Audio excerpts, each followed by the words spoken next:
John Sloan speaking to Chris Duncan, who will face Matthias Piscos at Bellator Dublin this Saturday night. Chris, let's first start talking about the Bellator deal. It was announced in mid-November. Why did you decide that Bellator was right for you? You know, at 5-0, you're probably 3-4 fights away from the UFC. You know, offers from other promoters. You're fighting on small shows in Scotland. You've already had a fight on Bellator. What were the deciding factors that influenced that decision? What it is, man. Like I've been fighting for a long time now. Just like, and people have been pulling out, and I didn't like I like security and I like structure. And Bellator offered me a contract after my fight in Japan got cancelled.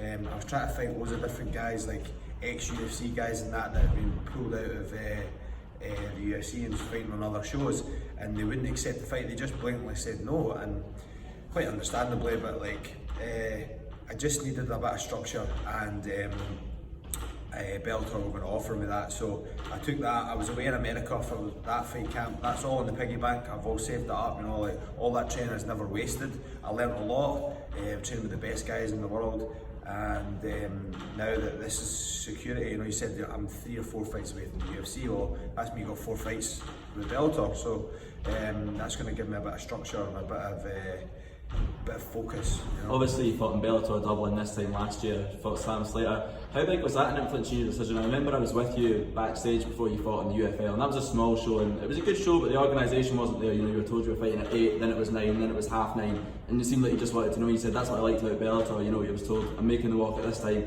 Either be there or you don't fight. I mean, How much was that first trip to Dublin an influencing factor in you deciding for Bellator because of the way it was organised then?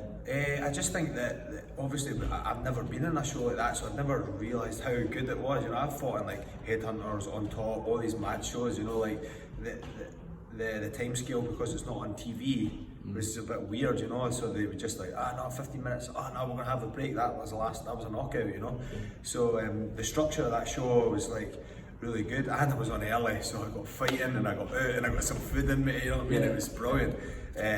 But yeah, the structure of Bellator and that's such a good show, and you know, like they look after you, man. Like Jude and all that, they've been messaging me, trying to help me. My manager's been trying to help me. They look after me, you know, send you pictures and stuff like that of yourself, you know. So it's good to be associated with a company like that. It's really good, and I'm really appreciative of they know what I'm worth, you know. We came to an agreement with a contract, and that was fantastic. Do you know what I mean? How much of a life changer is it? You know, that's something that Bungard said. You know, it was life-changing money when you got offered by Bellator. And you know, I remember a week out from your last fight. You know, before you started your weight cut, you did a 35-hour week in terms of personal training. How much of a game changer is this in terms of being able to dedicate enough time to your training and recovery as well as work on the side? Yeah, it's definitely going to be a life changer, but but I think I'm getting actually shivers thinking about it. The glory of actually being able to fight on a show like that with such structure, you know, and like if I win, but I say when I win on Saturday, you know, this is going to be life changing, man. Like just at Christmas time there, I was waiting for a pair of boxers. Do you know what I mean? Like holes in my boxers, because I'm running hundreds of miles every year. You know what I mean? So things like not being able to worry about like these scabby shoes, you know what I mean? Like I'll be able to buy a pair of shoes, you know what I mean? Like things like that, it's going to be fantastic. I do not care about the money. Like money's never been my focus, but like I was speaking to John Cullen today. I was doing hitting some pads with him, and like he's like, mate, it's going to be life changing for you, this money and all that. And I was like, it's not about the money, man. It's about the glory. Like I'm primal. I like to fight, and it's been in my blood since day one. And I just love it, and I love being on a stage. And as much as I don't like it, but I do like it. I like people seeing me do well, and people asking me when's my fight. Like sometimes I hate it when they ask me like, how's the weight cut going? You're like, okay, but it's just phenomenal to be in a position to be able to, all this hard work's paying off, you know what I mean? And people that train me, you know, all over the world, and they know what I'm capable of, so it's just good to be recognised for it now. Being obviously like a fan and friend of yours, when you got signed by Bellator, obviously your mind runs waves, you know. I'm thinking I want to see you against Peter Queally, I want to see you against Kane Musa, Kiefer Crosby, all these names. I mean, was that something that you thought as well? Did you start imagining yourself in all these matches? Yeah, I was just like, got my fishing oil, I was like, just trying to catch one, you know, and just anybody, you know, like I feel on top of the world now, knowing that these are the group of folk that I can fight, you know, and there's so many good matchups, you know. and I just feel that in Bellator, like I'm a big believer in, like, there's a lot of guys try in competitions, try not to lose, and that like hurts their fighting career. Like, I'm going out there to knock somebody out and finish them, you know. I'm not going out there not to lose. I'm going out there to win, you know what I mean? And that's the difference between a fighter and a competitor. I feel like I'm a fighter. I don't like a competitor. I don't like the guy that, like, the sport jiu-jitsu world, you know. It's great, I love that sport too, but I'm in MMA for the knockouts and the winning and all that sort of carry on, you know. I don't want to be the guy that goes jab move, jab kick, jab move. Yeah. This guy's running about the cage, you know what I mean? Yeah. I've got to be able to shut that down, but there's a difference between a fighter and a competitor, and I'm a fighter. What's your relationship like with your management, Elite MMA Agency? Obviously, I saw that you posted down a present to them just saying how grateful you were for their support. And I think when it comes to MMA managers, there's a lot of misinformation out there. There's a lot of people saying don't sign with him. They're in it for this intentions. They're in with this. How much of a game changer has that been? Because, like, I know from conversations with you, you had conflicting advice as to whether to sign with them. Yeah. I mean, how highly can you speak of them as a management agency up to this point? Mate, it's actually been life changing for me. You know, like at the start, I was very sceptical because you don't know anybody. It's just like I was saying when I met you. You know, I didn't know who you are and who you were. Sorry, and all that sort of carry on, you know, and instead of, it's kind of came away from being a manager to being a friend, but also he's got things like, no, I need you to do this, and Chris, I need you to get your medicals done, and he's very professional along those lines, and he's actually done a lot to help me. So, like, I don't just give out things and give out presents for the crack, you know, but I actually sent it ages ago. I actually sent it at Christmas time, and just kind of reflecting on the year past, and I kind of sent it for the new year, but I got lost in the post because it was at Christmas time and that, so I sent him another one, and I just wanted to show him his appreciation, you know what I mean? And you know, he gets his appreciation through me by getting his money and setting up the right fights and all that sort of stuff, but I feel he's a little bit more than that. I feel he's actually wanting to look after me and say no, because when we were going to sign with Bellator, get another fight with Bellator, they were offering me shit money and he said no. He's like, nah, you're not going there. He says, I want you for your worth, you know. So as much as it would have been good to have that money on my hip, it was better now in the long run, you know. So that's what a manager's for, and I've gained a friend from that. Is that what's important to you, having someone to know when to pull you back? Because you're the kind of character that you see the opportunity and you think, I don't care what the money's like. Because like you said, you don't fight for money, but at the same time, you've got to think, longevity of your career and your career after fighting. That's his job, because I could just top off, let's go fight, It's not a problem. And that's when, like, Adam was like, we got offered ages ago a fight. I think it was in, I think it might have been in Dubai actually. Yeah. And it was, is it Aaron Omar or Aaron? He was in the UFC, he got cut. No, it was in Brave actually. I think it was, and he was 20-3. Right. Adam was like, why would you want to fight a guy like that? And I'm like, well, I can beat him. And he's like, well, you might be able to beat him, but theoretically he's not on your level. And I'm like, well, I'll still fight him. He's like, you're not fighting him, you've not got an option. Yeah. And so did my manager. I'm like, why not? I'll fight him. And they're like, you'll get a fight, chill out.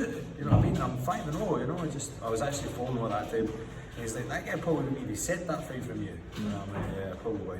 And then I calmed down, because I got my heart racing, and I was like, I'll fight him. Yeah. So I love that challenge, like, I feel I pull out the bag when the lights are on, and like, I do things like go sparring at other gyms when just on my own and that, because I'm confident and I feel it'll better me, Like, I never knew Ross Houston, and I went away and sparred him in Inverness. Never met the guy in my life. I've sparred him, and it's been the best thing I've done. I've made a friend, made a training partner, you know what I mean? It's been fantastic. Yeah, I mean, what do you think about the fact that you're training with MXP? Obviously, say you train at a big gym like SBG, there's a path, and it's the set path that's been completed by loads of other people. Like we've said before, there's not a whole lot of professional fighters fighting out of MXP in MMA, it's a lot of amateurs that are your training partners down here. I mean, how do you feel about that? Because you're going down a road with MXP that no one from this gym ever has. I mean, does that feel a bit lonely sometimes? I mean, would you like that experience? But I suppose you do have that in other people like Robert Whiteford, but how does it feel to be the kind of leading guy in the gym? It feels good, and it kind of holds you accountable for silly things, like sometimes the young fellas don't get their pads and they don't get training, and I've got to just kind of like sack work and all that, and go and help them. And Yeah. I'm willing to do that, but Yeah. it does come a time, you know, like Adam himself knows that I'm going to move on to America. American Top Team is going to be my gym. That's what I'm going to go. I've planted the seed there. I've made a lot of good contacts, and we've spoke about it. So American Top Team is where I'm going to train from now on. And I didn't go for this campus because of money. Yeah. It was totally money. So after this fight, it's going to be where I go regardless. There's nowhere else that can beat it. Being here is great, and this is my grassroots, but nobody can offer me the training other than Robert. But when Robert goes away, Yeah. who have I got? You know. So I've got a lot of good sparring partners through at high level and stuff like that. I've been there, but there's levels to the game, and American Top Team is the next level for me, and the next stage. Robert Whiteford, he's obviously signed with Bellator as well now and got a TKO victory in his last performance. I mean, does that show you about how far you've actually come in the sport? You know, because 4 or 5 years ago you're probably training with Robert, getting your arse dragged around the mat for hours and hours, and now you're here competing in the same promotion as him. Probably be further up the card, in the future than him. I mean, does that show you like the level you're actually at and the improvements you've made in your overall game? Yeah, mate, it's surreal. I only started, it's totally surreal, mate, totally surreal. I only started MMA 5.5 years ago. Yeah. Like, I used to do kickboxing in a gymnasium floor. You know what I mean? My old kickboxing team, Core Kickboxing, big shout out to them. It was just, it just feels weird, man. Like, I didn't expect to be a fighter, but I really wanted to be. You get what I mean? Yeah. And obviously we talked about it in the videos you've done before, like with my mum and all that. You know, it's flipped it on its head, and it's just been a path that I've willing to take. You know, I'm like, oh, this could happen, this could happen. I'm like, fuck it, just go for it. But yeah, my gran's gonna hate me for swearing again. But anyway, it's just been a wicked old trip. It's been brilliant, ups, downs, lows, injuries, pros, cons, you know what I mean? You know, it's been a wicked old trip. What was that like at American Top Team? You said on your Instagram that it took you 3 years to afford to go over there. Obviously you went over with Robert, who had been there before. I mean, when fighters go, I remember Brad Pickett talking about this years ago. He said, you always imagine, when you think about American gyms that you've seen on TV, you've seen on UFC tonight and all the coaches, you think that they're going to be some level, and it's actually quite surprising when you go over there and you're hanging with these guys and putting it on them and doing quite well. Is that something that you went through as well? I mean, did that make you realise your own potential? Because in Scotland, as good as it is going to higher level, you're not getting to compare yourself against that stable of fighters on a day-to-day basis, and that many of them. How productive was that trip? Oh, I got off the flight on the Monday and I sparred on Tuesday. And I went into Tuesday and I sparred, and everybody knew me on Wednesday. Yeah. Oh, and then, Mo, King Mo was saying that you start calling me Pikey. I think I'm from Ireland. It's like, Pikey can fight, Pikey can fight. Right. It's just like, after that, and it was such a lift. But then other times, I'd spar with something and I'm like, Jesus Christ, that was a bit mental. Like, holy moly, I'm a wee bit of a step behind him. And as the weeks went on, and we continued to spar and we continued to grapple, and I continued to get some great coaching from like Mike Brown and Steve and all that. It was just like I'm quickly learning. You need to do this, you need to do that. Don't do that. Are you a wrestler? I'm like, no. He's like, why are you doing that then? Yeah. He's like, go to your roots, go to where you're strong at, and don't focus on what you're shit at too much. Work on it, but don't work on it too much when sparring. And eventually, by the end of the camp, especially after my fight got pulled out, I started eating a little bit more too. Yeah. So I was about 79, 80 kilos, so that was good for me. I can cut that in about 2 weeks, 3 weeks to 70. After I started feeding myself up again, I started to then put the pressure on these boys, and then I could really feel it, because I was fed up, instead of being in a deficit all the time. But it's good.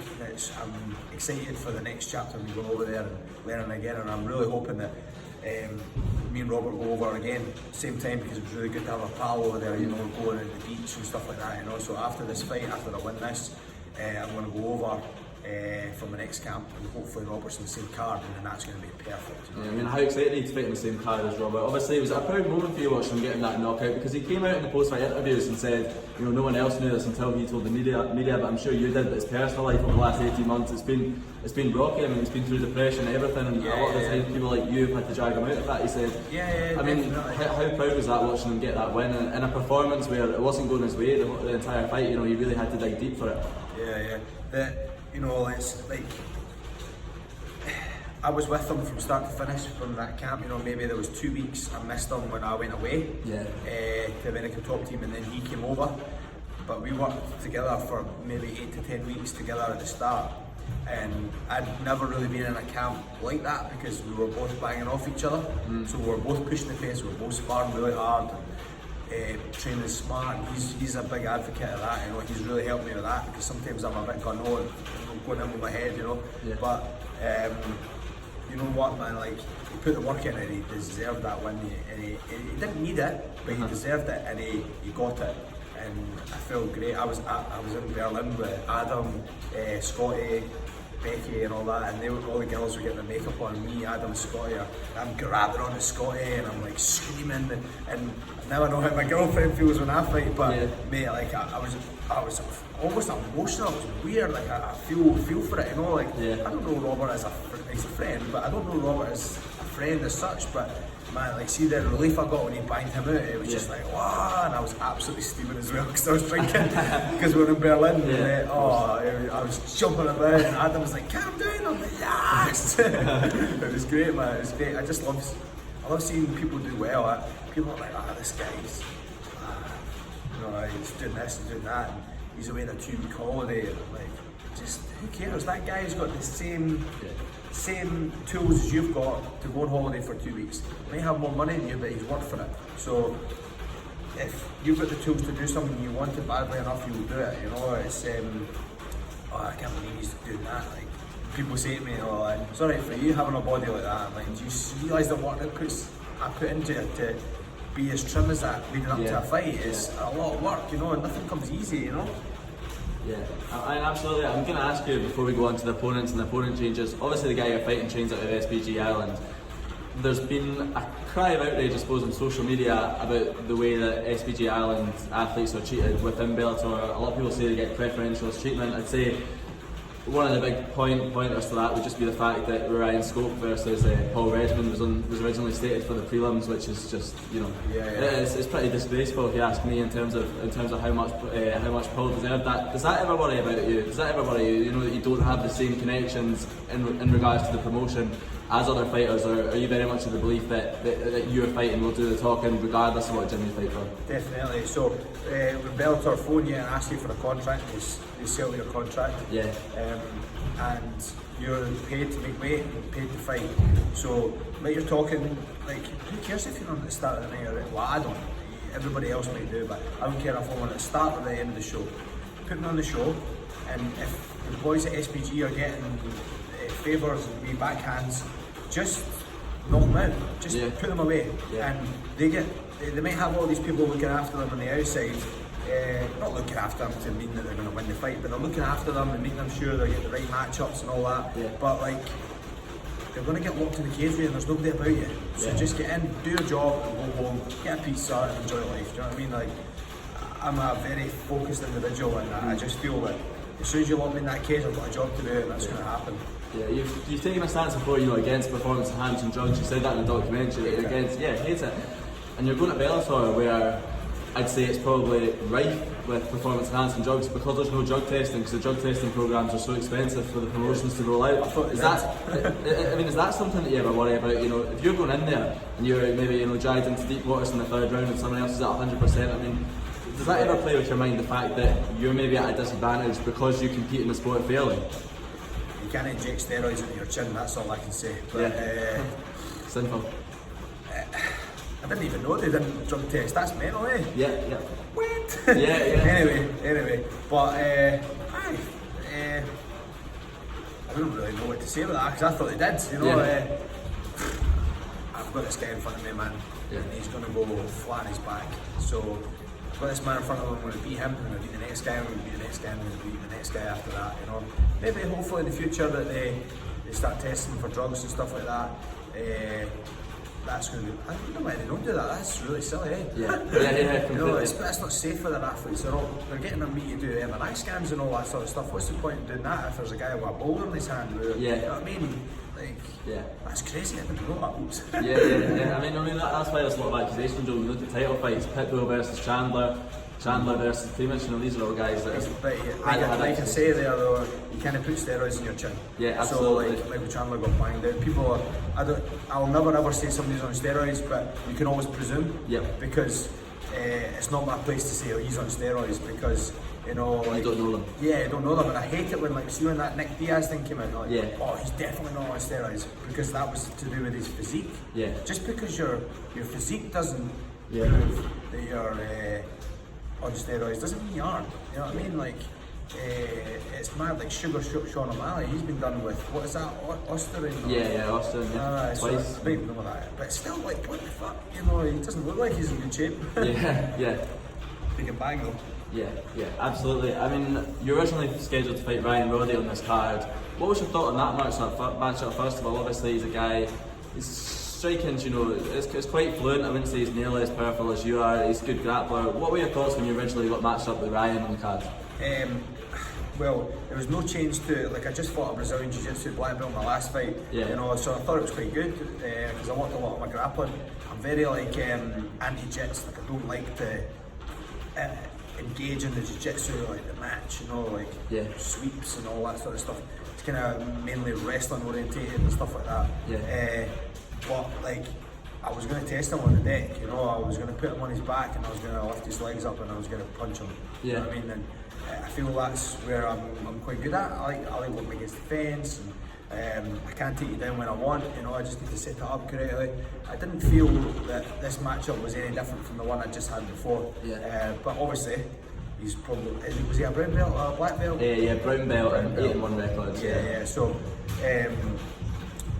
I was just going to have to be careful, you know, I just need to, just like, don't be stupid, don't leave your arm out, don't leave your neck out, you know what I mean? It sounds simple, but it's not. There's a lot of things go out through the camp, like you'll do jiu-jitsu rounds, you know, I was through it, Hippo BJJ, you know, it's just a gym down the road. My boy Stevie, he's fantastic at arm bars, he's really fantastic, he was down there getting subbed every other time, you know, like these are all preparations on the lead up to that fight that I'm nullifying, you know, I'm stopping that, and then the last kind of time I was there, you know, he didn't armbar me, he didn't choke me out, you know what I mean? So these things are all a building block for setting you up for the fight, you know. And what's your opinion on your new opponent, Mateus? You said there's similarities in that he's a southpaw.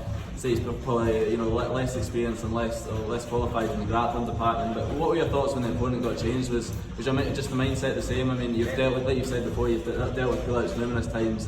Used to it at this point? Yeah, used to it, man, used to it. And at the stage, my manager said, Ryan's pulled out, and I kind of sunk in the wall a wee bit. And I was like, fuck, I swear it and all that sort of stuff. Because you thought you wouldn't get to fight? Or? And then there was kids coming up the stairs with their mums coming to the kids' class. I was like swearing, I was like, I'm so sorry. And they were like, So then it's like, well, we've got these two guys, you know, and then they offered me a guy at 3-0 and they offered this Mateus guy, and I was not fighting a guy at 3-0. I didn't even look at him, I was just like, I'm not taking a step back. Like, it's not, I'm needing a winning record on my record. So picked Mateus, and that's what I was going for, you know. Good step up, you know, on paper, but I'm going to put him flat on his back. Yeah, you say on paper, but it is also a big step up in terms of experience. You know, the guy that you last fought, you know, I don't think personally he had any business being in there with you, and I think for that reason you didn't look the best in your fight because you didn't need to get out of first or second gear. You know, you were just waiting to react almost. He still cut me. I mean, do you feel that these higher opponent with more experience? Do you feel that's just going to make you bring out the best in you because you'll be forced to show the level you're actually at? Yeah, man, definitely. I like to step up. I like the challenge, you know. Bring these boys on, you know. I was sparring guys that had better records than the guy I'm just about to fight over in America. You know, it's different in the fight, but I don't really care. You know, it's just another man. Records are for DJs. And the weight cutting weight this week, this fight takes place at 160 pounds now. Would you have been comfortable making 70? Absolutely. Oh, I definitely. I was on track. I mean, how much more bearable does it make this week? Does extra £5 make a difference? Huge. Even just the time in the sauna. You know? Because at the end of the day, you're left with what you're left with. And if you've got to go in an extra 15 minutes, it's going to be like, oh my god, to go back in. So this might just cut down the time, get it done nice and quick. You know, my diet has been spot on, so there's going to be no change. You know, just maybe a couple more carbs. You know what I mean? I might find that I could maybe be a bit heavier Yeah. and still make this weight. You know, I might end up waking up tomorrow on weight. You know what I mean? Not on weight, but on ready to cut. You know. Yeah. So I'm quite expecting that, to be honest. You know, I feel pretty good, and that just means I'm less time in the sauna, and that's going to be a performance booster. You know. Yeah, you know, Bungard, you know, he fights Brian Primus on the same night on the different aspect of the card, but it's still in the same arena nonetheless. I know you're not following in anyone's footsteps because you're on your own journey, but he had his first fight with Bellator just over a year ago, you know, 2 wins, 1 loss, and now he's fighting a former title challenger, a former title holder. Yeah. A win over him can put him, you know, well in line for a title shot. I think he'd be more than justified to call for that if he can pull it off. I mean, does that give you motivation in showing how quick you can actually make it to the top of this division? Oh yeah, actions speak louder than words, you know, like Bungard's just like, I'll take it. Yeah. You know what I mean? Like, it's just, fighters are fighters, competitors are competitors, you know, so Bungard's a fighter, he always has been, you know, he's brash, he speaks his mouth, you know, and I think that's a really good trait for him. It's not my trait. I wouldn't be like, you know, mouthing off at people, you know, that's just not my, I've tried to be fancy, you know. Niall Smith, I was fighting him and he went for a head kick and I looked behind me like meaning like he missed, and I showboated and then he bashed me with a back fist. Yeah. So I was just, you know, like I've tried it a little bit and I've dipped my fingers in these things and it's just not me, but it's totally Chris Bungard, you know what I mean? It's good to see, and I'm really chuffed for him, and I'm glad that he's got this fight, you know, and it's like I'm liking to see his career move up, and as I said before, I love people doing well, especially in Scotland, man. Like guys you train with, guys you're involved with, I just love that, you know. Yeah. Do you think that's what differentiates you from other people in terms of your mindset? You know, it's not tunnel vision, but you can be happy for other people. I think there's a lot of people in MMA that will be happy to your face, but you know, will be particularly cursing your own successes because they're not in the position themselves. Especially fighters. Is that something that sets you apart, that you're able to appreciate other people doing well knowing your own abilities and your own journey and how far you can go? Listen, it's just like I treat it, you know, like that kind of family tree, if you like, you know, like they all branch off to each other, you know, like for instance, you managed to score something on ESPN and you're doing an interview with somebody, and you've interviewed me before, you know, all these things are going to start adding up, and boosting like how I network with people, and like going out there and putting myself out there, you know what I mean, like going and training with guys and enjoying it and learning new things from different people. It's all going to branch out somewhere, you know. It's like people say, like, what's the biggest thing in business? You know, it's networking, it's knowing people, and it's not about who you know and all that. It's about what you know and all that, carry on. But like, you need to put yourself out there. Like, how do people know about me? Through this, through fighting on TV, you know, stuff like that. So I feel like doing interviews like this, and I think it's great for my profile, and because really theoretically I'm a brand, and I heard John Kavanagh say as well, you know, it's a bit like, obviously I follow John Kavanagh and stuff like that on Instagram. He said that firstly you've got to be a fighter, secondly you need to be an entertainer. So that's the two things that come. So people like to watch this because it's entertaining, you know. I like to go back controversy and that too. People love that, you know. I'm sure I'm going to come across at some stage. Somebody's going to say something that maybe I don't like. I'm just going to have to bottle that up and throw it in my hands, you know what I mean? It's just, and I'm looking forward to it, man. Nobody's been in my face. Let's see what happens, because I remember what they used to do to me at school, you know. He used to be in my face and stick one in there, you know, but looking forward to it. You know, Matthias, the last fight at Bellator Birmingham, fought Kane Musa. Kane, you know, he looked like he was close to finishing the fights on a few occasions, but he didn't. He got the unanimous decision win. He's obviously a high profile name in UK MMA. He's got 65,000 Instagram followers or whatever it is. He's fought all over the world. Do you believe, obviously you're always going out for a finish, if you can finish him where Kane didn't, do you think that puts you in a good position of showing people and showing the Bellator audience where you're actually at too? You know, I think the fact that Kane couldn't finish him, and if you could, I think that's massive. Oh, definitely, definitely. I just like to prove people wrong, you know, like, just because this person fought him doesn't mean that he's going to be any better that night, you know. But definitely people from the outside see, oh, that was a big step, you know. He's just jumped up the wagon.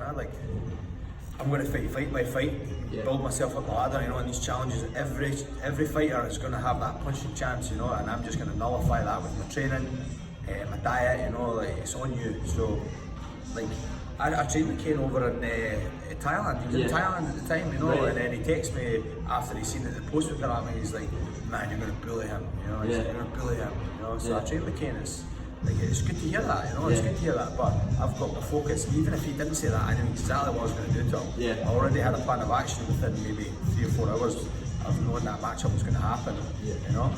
But yeah, people are going to know who I am after this fight. Well, they might not because I'm going to knock him out super quick. Yeah. Like, who's this guy? Jesus. You know, but yeah, you got to get these fights over and done with quick because you don't get paid for overtime, and you know you don't want people knowing what your full game is like. You know, so people that have had like 3-round fights, you know, there's a lot of good guys that are good at establishing tactics. You know, so like getting them out early is a good thing. I mean, how much does the decision aspect of it interest you? Because Bellator, you know, it's not particularly bad for judging. I would just say MMA is bad for judging in general. We saw that in the UFC last week, you know. Yeah. Some ridiculous decisions, and I think it's just because the scoring system for MMA is outdated. Yeah. How essential is it you to get the finish, you know, in every way you fight? 110%. Yeah. You know me, man. Like, I'm going regardless of how the fight goes, there's always going to be that anxiety when you're bringing them together and you don't know if you've won the fight yet. Oh, you always think about it, but that's the power of the mind. You need to put that in, put that out. You know, it's like you can drive on the road and hit another car. Like, people just. I heard a really good story. It was actually John Danaher that had said it. You know, like this guy went to school and there was 2 buildings and he was a circus act. Yeah. And he put the plank of wood over the 2 buildings in the school, and the plank of wood went over, and he went up, and it's like 30 foot tall, you know, it's really high, and the plank's only about this big. And he walked over it, and all the school kids are going mental, like, "Wow, that's crazy!" And he got down, and he put the plank of wood down on the floor, and all the kids are running across the top of it, not falling off, not doing nothing. It's how you perceive that, you know, like that plank of wood's the same there as it was up there, but there was like everything round about it was totally different. The height, the fear of death, you know, but when you put that plank of wood on the deck, that takes all that fear away, and all the kids can still do it, do you know what I mean? So that's the way you need to kind of like think about fighting and stuff like that. It's like people are like, "Oh, we need to keep your left hand up because you might hook you here." Like, yeah, what if, you know? Yeah. But like, what if? Just get in there, get your chin down, hands up, get in there, and your preparation will prove dividends in the fight. In the documentary, we spoke about your mum's necklace. It's on social media. You took that back out on Monday. Have you still got it on in this interview? No, what role? Every Friday before the fight. What role does it play on fight weeks? We've talked about it before. I've talked about how it's your anchor for your neurological linguistic programming. But what role does it play in fight week? I mean, is this something? When do you carry it around? I saw you had it at the weigh-ins. Yeah, I carry it about. So the last week of the fight, you know, well, I feel like I'm at my most depleted, so I'm like depleted in the last week. So I put it on the Friday because it gives me a little bit of strength, you know. Like things like just having my mum around my neck, you know, it's like it's an anchor. It's like something I can touch and I can kiss and I can hold on to. Yeah.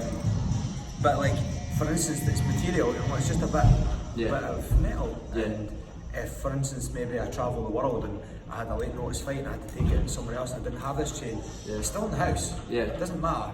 Like, my mum's gone, but I know she's still there, you know what I mean? It doesn't mean that it's not there. So if this gets lost or whatever, I just need to get a new one. Something new, you know what I mean? It's, I feel like if people hold, what's it like a hoax, like, "Oh, I can't wear them, they're unlucky," you know? Yeah. You make your own luck by preparation and stuff like that as well. But yeah, this is massive. I love this, you know. It's good to be anchored. Like things like, the only thing that's annoying is when I'm in the sauna and I'm leaning over and I'm like, and it starts to get really hot. Yeah. And then I lean back and it's burned me. I'm like, ah! That's a nightmare. But yeah, I keep it on even at the weigh-ins and that too if I can.